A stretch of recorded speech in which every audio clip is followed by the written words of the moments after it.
હું તો સૌથી સદભાગી સંતાનો એને ગણું છું કે જેને દાદા દાદીના ખોળા મળતા હોય. એ સંતાનો સૌથી સુખી સંતાનો. એ કઈ ગાડી વાપરે છે મારા મતે સુખી છે જ નહીં. એ કેવા કપડાં પહેરે છે, કઈ સ્કૂલમાં ભણે છે, કેટલી ફી વાળી સ્કૂલમાં ભણે છે. એ માધ્યમ છે ને પ્રફુલ્લ, મોટો ઉપાડો છે. પછી એની માં આખા બજારમાં પોરખ કરે કે અમારે તો 60,000 રૂપિયા ફી અને પાછા ડ્રેસના નોખા, પાછા કે ટૂરના નોખા. હવે આપણી પાસે હિસાબ કરાવ્યો કે આપણે મૂકવા ગયા હતા તારા છોકરાને, તું આંકડા મને ગણાવે છે.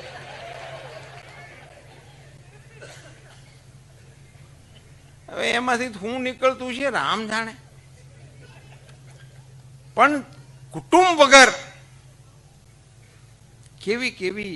કેવો હર્યો ભર્યો આપણો સમાજ હતો સાહેબ. આપણે સંયુક્ત કુટુંબને બોજ ગણ્યો, સંયુક્ત કુટુંબને મજદૂરીમાં ગણાવ્યું, ઝઘડા માટેના કારણોમાં ગણાવ્યું. અને એવું જો હોત ને તો એના લોકગીત ન બન્યા હોત.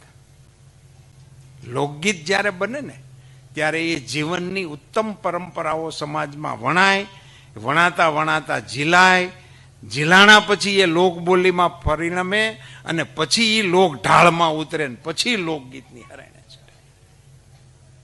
સવા બશેરનું મારું દાતરડું લોલ, ઘડ્યું વિલા લાલીએ લવાર મુંજા વાલમજી લોલ, હવે નહીં જાઉં વીડી વાઢવારે લોલ.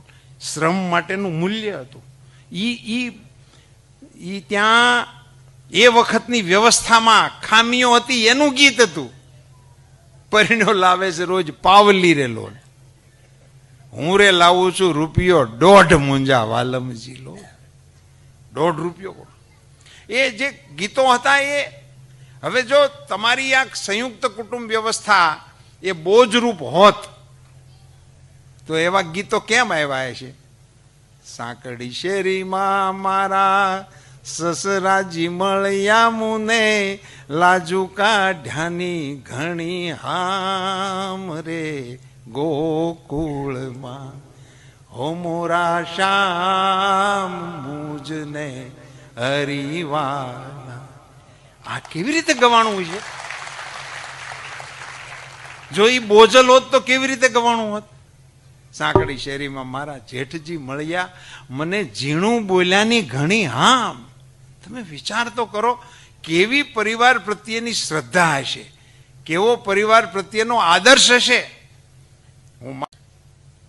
અમે તો ગામડામાં, હું તો હજી રહું છું, હજી આપણે ત્યાં ગામડામાં કહેવત છે, બોલાય આમ લોકો હમસતા હમસતા વાતચીત 5 છે શેઠે સડતા નહીં, 3 અંદર જાય તો 2 ખેડશે. એ શેઠે સડાય. પણ એ ક્યારે થાય? સંયુક્ત કુટુંબ હોય તો કહેવાય. એક કલ્યું હોય તો સમાધાન જ કરવું પડે, પગે જ લાગ્યા રાખવું પડે, એનાથી કઈ થાય જ નહીં. ક્ષમતા વિહોણા થઈ ગયા. મોરલ ઓથોરિટી જે આપણી રહેતી હતી ને કુટુંબમાંથી આવે. એકાદ નાનો હોય, કોઈ નબળો હોય, ધીમો હોય તો એ સંયુક્ત કુટુંબમાં ખબર ન પડે. કુટુંબની શાખ ભેગી શાખ એ કુટુંબનો જ ગણાય. એ નાનું મોટું એમાં ગણાય નહીં.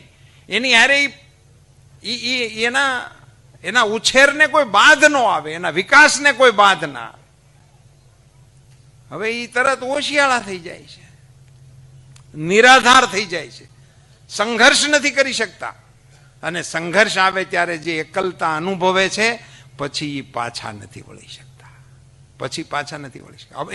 એને સમજણ હોતે ને પડે છે કે અટાણે જો ભાઈઓ હોત, અટાણે જો પપ્પા હોત, અટાણે જો મમ્મી હોત, એમ તો એને પછી આંચકા આવે છે. પણ ત્યારે તો આપણે લીલું વાટી ચૂક્યા હોય કે તમે એટલે અમે નહીં ને અમારે ત્યાં તમે નહીં. એવી રીતે જે કુટુંબોને તોડી નાખ્યા. કેવી કેવી સુંદર કલ્પનાઓથી આપણા સંતાનો વંચિત રહી જાય છે. હું તો સૌથી સદભાગી પેઢીને દોષ દેવાની જરૂર નથી. તમે એને કશું પીરસ્યું નથી. તમે એને દેખાડ્યું નહીં કાંઈ ને. તમે તમારા પિતાશ્રીના તમારા માતુશ્રીના પગ દબાવતા હોય અને એ તમારા છોકરાએ જોયું હોય તો કોક દિવસ પગ દબાવવાનું આવે. નહીંતર કે ડેડી અવાજ ના કરો, સુઈ રહો, ડિસ્ટર્બ કરો છો તમે. અત્યારે અમારી સિરીઝ ચાલે છે. એનું કારણ એને નથી માથું દબાવતા જોયો નથી, તને ભાડ્યો જ નથી, તે નથી દબાવ્યું. મૂળ વાંક આપણો છે. એ જ્યાં હવે એ તમે કેવી રીતે દબાવવાનું કરી શકો? કારણ કે તમે જ પહેલે જ નક્કી કર્યું કે આપણે નોખું રહેવું છે ને વેહવાળ સુધી પોગી ગયા. અમારે તો એકલ્યું ગોતવું છે. તો મોટું કુટુંબ છે.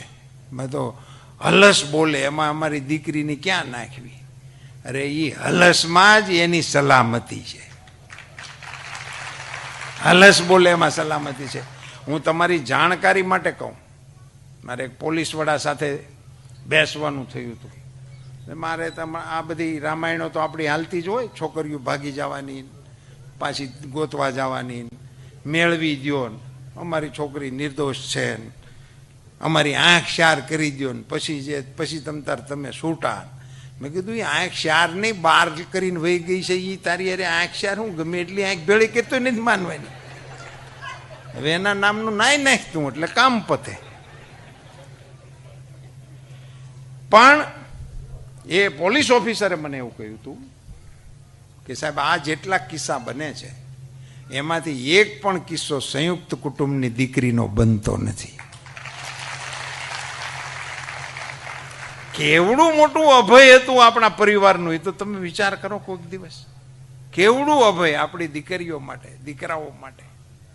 અભય એની અંદર ઉછરતી દીકરી ખબર ન પડે ક્યારે હાહેરે વળાવ્યા જેવડી થઈ ગઈ. કારણ કે ઘેરો હોય ને, કાકી હોય ને, ભોજાઈ હોય ને, નાની બેન હોય ને, મોટી બા હોય, ટોળું હોય, એની વચ્ચે જ એને ઉછરવાનું હતું.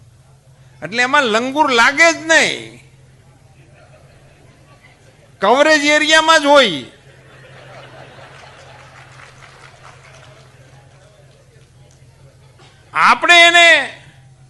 આપણે આપણા પરિવારની લાડકીઓના છત્રને છીનવી લીધા છે અને પછી હવે રોવા બેસીએ છીએ. એનો વાંક નથી, આપણો વાંક છે. આપણે પરિવાર તોડી નાખ્યો. ઓચિંતાની આળસ મરડી, જબકીને રાધા જાગી રે. પરોઢ થયું ને પાંગરિયું મન, વન વાસળિયું વાગી રે. ઘરને ખૂણે ઘંટી જાગી, ગીત મંડી ગઈ ગાવા રે.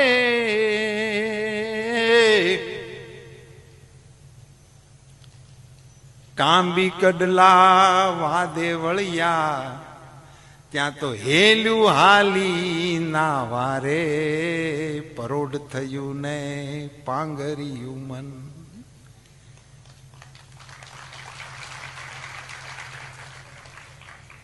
ઘંટીથી ગીત ગાતા ગાતા સવારમાં દળવાનું કામ કરતી હતી અમારી માતાઓ. કાંબી કડલા વાદે ચડ્યા એટલે છાશું ફેરવતી હતી, એટલે કાંબીને કડલાના અવાજ આવતા. હેલ્યું હાલી નાવા રે, હેલ્યું લઈને પાણી ભરવા જતા, પેલા એને ઉટકતા એટલે હેલ્યું નાવા હાલી એમ ગીત ગવાતું.